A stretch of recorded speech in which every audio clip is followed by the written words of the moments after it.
কলকাতা পুলিশের এই লাঠি চালনার মধ্য দিয়ে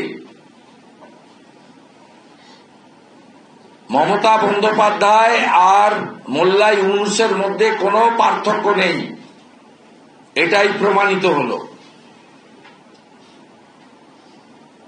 ওপারের হিন্দুরাও বাঙালি হিন্দু, আর আজকে যাদের 3 জনকে আটকেছে, 10 জনকে মেরেছে, 3 জনের মাথা ফাটিয়েছে, একজন মহিলা ভমিটিং করছেন, তাকে এমার্জেন্সি শিফট করছি, আমরা ক্লোজ মনিটরিং করছি, যত ভালো জায়গায় নিয়ে যাওয়া সম্ভব নিয়ে গিয়ে চিকিৎসা করাবো, বাঁচানোর চেষ্টা করব। এই বর্বরচিত হামলার মধ্য দিয়ে এই সরকার শুধু হিন্দু বিরোধী সরকার নয়, জনগণের ট্যাক্সের বেতন টাকায়, করের টাকায় বেতন পাওয়া কলকাতা পুলিশকেও নির্লজ্জতার মাথা খেয়ে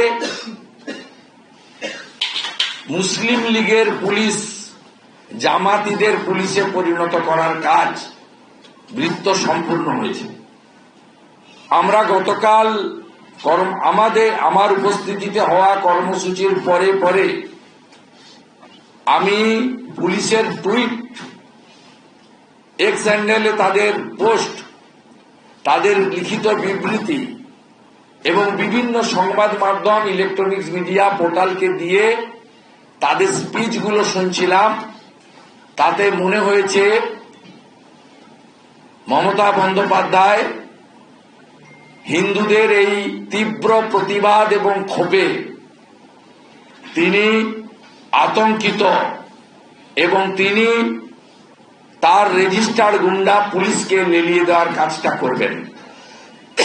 ঠিক সেই ঘটনাই আজকে ঘটল এবং কালকে পুলিশ যে বক্তব্যটা বারে বারে রেখেছে, আপনাদের অনেক চ্যানেল পুলিশের কথা দেখাতে বলতে বাধ্য হয়েছেন। তাতে তারা বলেছে যে এই ঘটনার সঙ্গে হরগোবিন্দ দাস, চন্দন দাসের মৃত্যুকে লিঙ্ক করা হচ্ছে, এই ঘটনার সঙ্গে ধুলিয়ান শামসেরগঞ্জের ঘটনাকে যুক্ত করার প্রয়াস নেওয়া হচ্ছে। আমি পিচ রাস্তায় বসে হ্যান্ড মাইকে যে কথাগুলো বলেছিলাম, যে ব্যক্তি ভিন্ন, আক্রমণকারীরা একই, জায়গা দুটো আলাদা, পদ্ধতি কার্যত এক,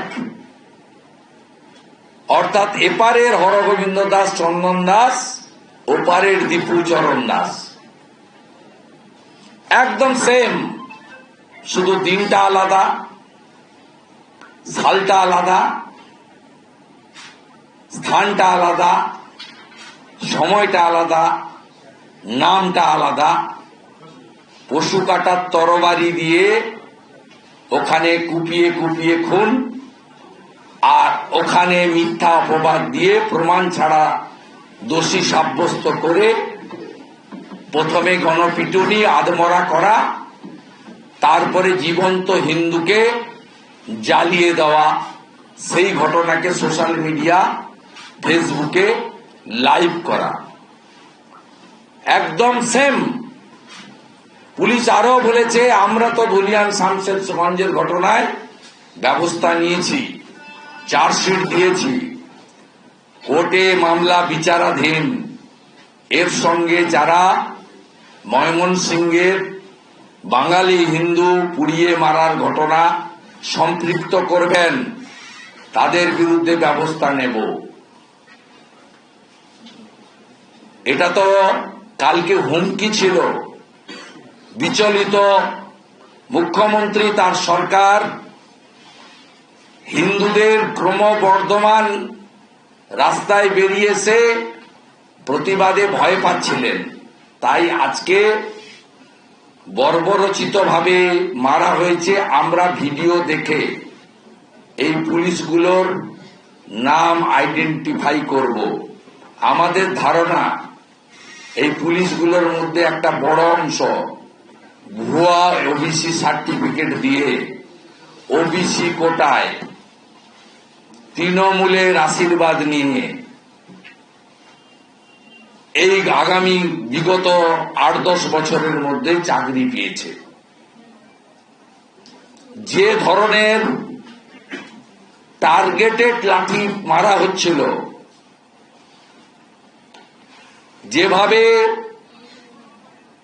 লাল বাবা মহারাজ সহ গেরুয়া বসন পরা, ধুতি পরা, পাঞ্জাবি পরা, গলায় রুদ্রাক্ষের মালা, কারোর জটা, কারো মুন্ডিত মস্তক, তাদেরকে নিরস্ত্র সাধুগুলোকে যেভাবে পেটাচ্ছিল, এতে পরিষ্কার হয়ে গেছে এই লাঠিটা শুধু পুলিশ তার কর্তব্য পালনের জন্য মারছে না।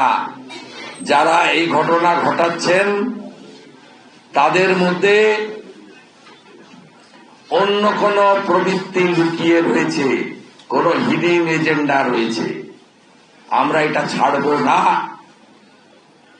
আগামীকাল বিভিন্ন সনাতনী সংগঠন, হিন্দুরা বাংলাদেশ পশ্চিমবঙ্গ বর্ডারের বিভিন্ন জায়গায় কোথাও 1 ঘন্টা, কোথাও 2 ঘন্টা অবরোধ করবে, সিম্বলিক অবরোধ হবে। 26 তারিখে আরো বেশি সংখ্যা নিয়ে আজকেই ডেপুটি হাই কমিশনারকে তৃতীয় চিঠি পাঠিয়েছি। As a leader of opposition আমাকে মিট করতে দিতে হবে সেকেন্ড হাফে। আমি রেসপন্স পেলে গুড, রেসপন্স না পেলেও যাব। সমগ্র হিন্দু সমাজকে 26 তারিখে আমাকে যদি অ্যালাউ করে আমি একাই মুভ করব, আমাকে যদি অ্যালাউ না করে আপনারা আমার সঙ্গে আসবেন। আমরা এদেরকে শান্তিতে এই ডেপুটি হাই কমিশনার সহ বাংলাদেশের মুসলমানদের হিন্দুস্থানে বঙ্গভূমিতে শ্রী চৈতন্যদেব স্বামী বিবেকানন্দের মাটিতে, স্বামী প্রণবানন্দের ভূমিতে ডক্টর শ্যামাপ্রসাদ মুখার্জির তৈরি করা বাঙালি হিন্দুদের হোমল্যান্ডে আমরা সুস্থভাবে তাদের কাজকর্ম করতে দেব না। গণতান্ত্রিক শান্তিপূর্ণভাবে হিন্দু সমাজকে ঐক্যবদ্ধ করে আমরা এই আন্দোলনের তীব্রতা বাড়াবো। 25 তারিখ অটল বিহারী বাজপেয়ী ভারতরত্ন, তার জন্মজয়ন্তী রয়েছে। 25 তারিখ তুলসী পূজন দিবস রয়েছে। তাই 25 তারিখে কার্যক্রম আমরা করব না। কালকেও হবে, স্থানীয় স্তরে হবে কালকে। আর 26 তারিখে ডেপুটি হাই কমিশনার কলকাতার অফিসকে মমতা ব্যানার্জির ভাষায় মিলিয়ে দেওয়ার ব্যবস্থা আমরা করব।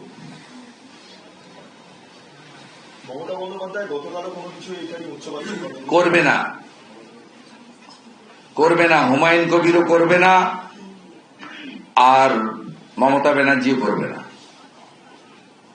এ টিমও করবে না, বি টিমও করবে না।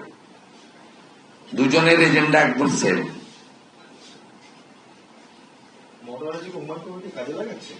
না, মুসলমানদের বড় অংশ তৃণমূলের বিরুদ্ধে, সেটা যাতে অন্য কোন দল ক্যাচ করতে না পারে, বিজেপির দিকে না চলে যায়, সেই জন্য তিনি হুমায়ুন কবিরকে দিয়ে এই ক্ষুব্ধ, ক্ষিপ্ত, প্রতারিত মুসলমানদেরকে তার বিটিমের কাছে রাখলেন। যদি বিধানসভা নির্বাচনের পরে 2, 5, 10টা শট পড়ে, হুমায়ুন কবির সাবধান করে দেবে। সোজা অঙ্ক। মুসলিমদের একটা বড় অংশ ওবিসি কাস্ট সার্টিফিকেট নিয়ে সরকারের বিরুদ্ধে, মুসলিমদের একটা বড় অংশ ওয়াকফ অ্যামেন্ডমেন্ট বিল নিয়ে মমতা ব্যানার্জি যেদিন বলেছেন দিল্লিতে গিয়ে আন্দোলন করুন, সেই দিন থেকে বিরুদ্ধে। এবং মুসলিমরা তার কিছুটা প্রতিফলন সাগরদিঘি উপনির্বাচনে, দক্ষিণ মালদা লোকসভা ভোটে দেখিয়েছে। তারা হয়তো ব্যাপক সংখ্যায় ভারতীয় জনতা পার্টিকে সমর্থন করেন না, কিন্তু তারা যেখানে তৃণমূলের বিকল্প মুসলিম প্রার্থী পান সেখানে ভোট দেন। সাগরদিঘিতে কংগ্রেস সিপিএম এর জোটকে ভোট দিয়েছিলেন। তারা নিশ্চিত ছিলেন যে তারা কংগ্রেস সিপিএম কে ভোট দিলে তৃণমূল কংগ্রেস হারবে, বিজেপিকেও আটকে দেওয়া যাবে। একইভাবে দক্ষিণ মালদায় তারা সুচিন্তিতভাবে ভোট দিয়েছেন কংগ্রেসকে, ঈশা খান চৌধুরীকে। তৃণমূলকে রুখে দিবেন, বিজেপিকে জিততে দেবেন না। এটা তো কমপ্লিটলি যে মুসলিমরা ক্ষিপ্ত হয়েছে তাদেরকে, নইলে আপনি দেখছেন আমাদের কোনো কর্মসূচি করতে গেলে, কোথাও পুজো করতে গেলে, এই মন্দির বাজারে কয়েকদিন আগে একটা জগদ্ধাত্রী পুজো করার জন্য হাইকোর্টে পারমিশন নিতে হয়েছে। আমি আগের কথাগুলো বলে আর দীর্ঘায়িত করব না। সেখানে বাবরের নামে, যিনি আরবি সংস্কৃতির লোক, ভারতীয় নয়, যিনি লুটেরা ছিলেন, ধর্ষক ছিলেন, মন্দির ভেঙেছেন, তার নামে একটা প্রতিষ্ঠান গড়ার ক্ষেত্রে, ধর্মীয় প্রতিষ্ঠান তৈরির ক্ষেত্রে রাজ্য সরকার কিভাবে পুলিশ দিয়ে সব ব্যবস্থাপনা সাহায্য করলো, এটা সিগন্যাল ক্লিয়ার। আর আমাকে বিরোধী দলনেতাকে, বিজেপিকে হিঙ্গলগঞ্জে সভা করতে দেওয়া হলো না, মিছিল করার অনুমতি হাইকোর্ট দেবে। কালকে আমার সাগরে কার্যক্রম রয়েছে, সেই পারমিশন আমরা এখনো পর্যন্ত হাতে পাইনি। আজকে কোর্টে অর্ডার ছিল, কোর্ট বলছে প্রত্যেক দিন যদি বিজেপি বা বিরোধী দলনেতাকে এইভাবে অনুমতি দিতে হয়, আজকে কোর্ট অর্ডার করেছেন ডিজি হোম সেক্রেটারি জানান যে কি কি তাদের রিকোয়ারমেন্ট রয়েছে পারমিশন দেওয়ার ক্ষেত্রে। এই তো আপনি পরিষ্কার দেখতে পাচ্ছেন। কালকে একটা বেলডাঙ্গাতে নতুন রাজনৈতিক দলের সৃষ্টি হলো, যার আমি নাম দিয়েছি যে ইউপি। ঠিক আছে, কিন্তু ওটা জনতা নয়, জামাত। যে ইউপিটা ঠিক আছে, কিন্তু যে জায়গায়, জনতার জায়গায় ওটা জামাত বলতে হবে। সেই জামাতিদের মিটিং কালকে কোন মাইকের পারমিশন ছিল? এসডিওর কাছে মাইকের পারমিশন ছিল। 10-20 হাজার যে লোকটা হয়েছে, এত বড় গ্যাদারিং করতে গেলে পুলিশের এনওসি লাগে। 500 পুলিশ দেওয়া হয়েছিল। তাতে পরিষ্কার বোঝা যাচ্ছে যে এদের এজেন্ডা কি, পরিষ্কার বোঝা যাচ্ছে। এবং হুমায়ুন কবিরও দীপু দাসকে নিয়ে কিছু বলবে না, আর মমতা ব্যানার্জিও দীপু দাসকে নিয়ে কিছু বলবে না, কারণ তিনি বাঙালি হিন্দু।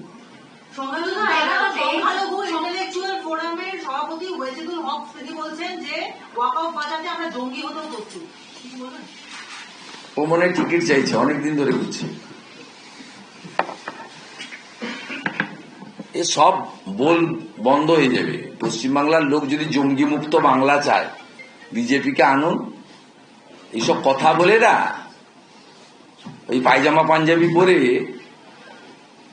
সব নেতাগিরি বেরিয়ে যাবে। বিজেপিকে আনুন যদি জঙ্গি মুক্ত করতে হয় পশ্চিমবঙ্গে, শুধু চোর মুক্ত নয়, জঙ্গি মুক্ত করতে হয়, বিজেপিকে আনুন। কোনো সমাধানের আর কোনো রাস্তা নেই। আমাদের ভিডিও ভালো লাগলে লাইক এবং শেয়ার করুন। কমেন্ট সেকশনে গিয়ে জানান আপনাদের মতামত। আরও ভিডিও পেতে আমাদের চ্যানেল সাবস্ক্রাইব করুন এবং প্রতি মুহূর্তে খবরের আপডেট পেতে প্রেস করুন বেল আইকন।